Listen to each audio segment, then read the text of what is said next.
What if humanity's last invention isn't a gadget, but a mind? A mind that learns faster than we do, builds smarter than we can, and never sleeps. Imagine waking up and realizing the future is no longer written by human hands. It's being drafted, right now, by algorithms we barely understand. Artificial intelligence may be humanity's final invention. If that's true, prosperity, poverty, freedom, control, our survival, hang on what we do next. Humans became dominant because we invent. Fire to cooking. Language to law. Steam to electricity to computers. Every step multiplied the next. But the inventor was always human. Artificial intelligence breaks that constant.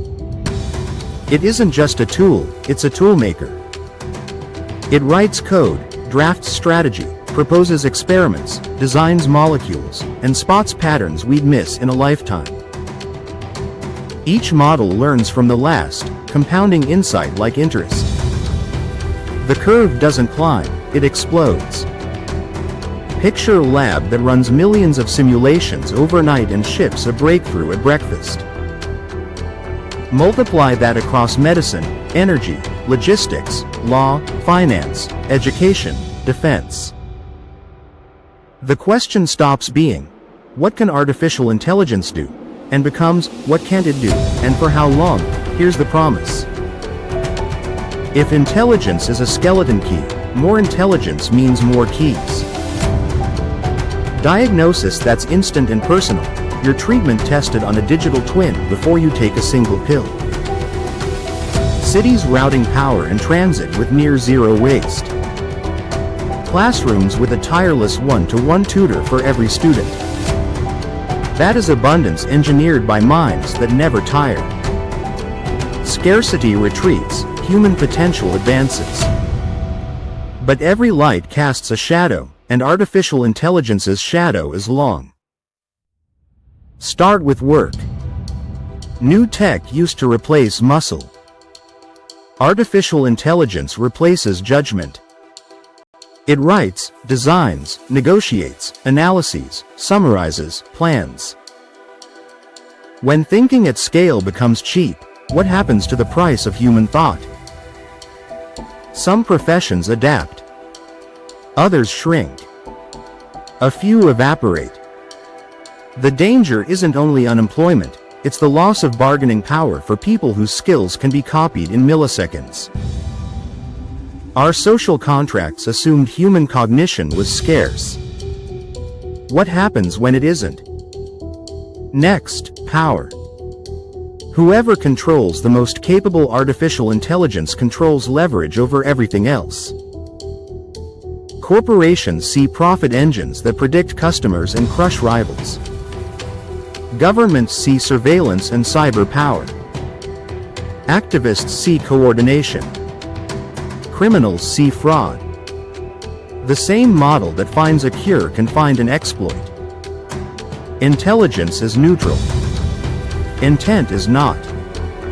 Then the risk most people skip because it feels abstract, until it isn't, controlled. Today's systems respond to prompts. They look obedient. But obedience can be an illusion. Build agents that form plans, write tools, and pursue open-ended goals, and you're no longer using software, you're negotiating with an optimizer. Even if it starts aligned with our values, incentives diverge the moment instructions are incomplete or contradictory. How did we get here? Speed. Code ships globally in seconds, models upgrade weekly, compute gets cheaper as ambitions rise. Nations see a strategic race. Companies see market share that locks in around whoever crosses the next threshold first. What happens to safety in a race with no speed limit when the prize looks like world power? When intelligence becomes abundant, every institution built on slow, scarce decision-making must adapt: courts, parliaments, schools, markets, militaries, families. So what should we do? Demand transparency without strangling research. Audit trails for training data. Standard safety tests. Red team reports. If a system will influence millions, the burden of proof shifts to the creator. Show it is safe. Show how it fails. Show how you'll shut it down. Separate capabilities from control. Labs that push performance shouldn't be the only ones with a kill switch. Build independent oversight into the infrastructure, like aviation's layered safety net. Invest as much in alignment and security as in scale.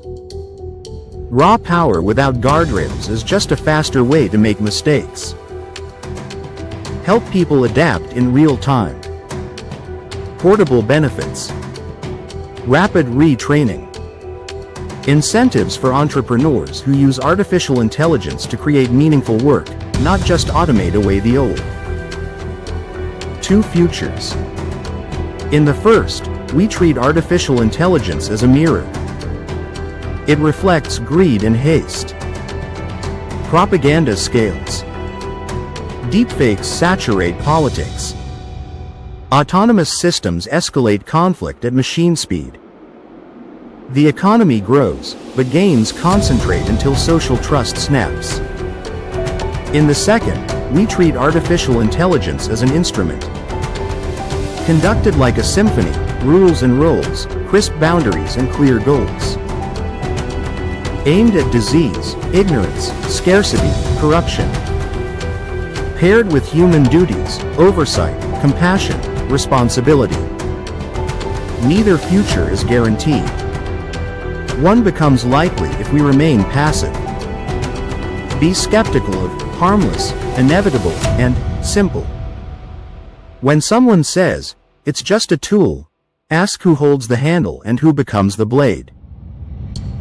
When someone says, you can't stop progress, ask whether progress means speed or wisdom. This is not a spectator sport. We aren't watching the future unfold, we are voting, through every purchase, policy, and line of code. Artificial intelligence may be humanity's last invention, doesn't mean humans stop creating. It means the frontier of creation shifts. We move from builder to architect, from operator to steward. That can be thrilling, or hollow, depending on how much agency we keep. That partnership needs three anchors: truth, privacy, meaning. Truth, because synthetic media will make reality a discipline, not a default. Privacy, because intelligence feeds on data and convenience can become a leech. Meaning, because abundance is empty without purpose. Use your voice. Ask the companies you rely on how they evaluate safety and protect your data. Push for narrow, enforceable rules. Support alignment research. Now picture a child born today. By 40, medicine is part human, part model, part simulation, and the question isn't, can we? But, how should we, and for whom? What world will she inherit? One where the most capable systems are black boxes that manipulate her, or one where intelligence is civic infrastructure, audited, resilient, aimed at human flourishing? Humanity's last invention may already be in motion. Whether it becomes our greatest tool or our final mistake won't be decided by fate. It will be decided by standards, institutions, and culture, by us refusing to outsource responsibility along with invention. We do not have to be passengers. We can be pilots. This is Beyond AI. Subscribe for honest, unflinching conversations about the technology remaking our world, the promise, the peril, and the path through. The future is arriving either way. The difference is whether we show up prepared. And that decision, at least for now, still belongs to us.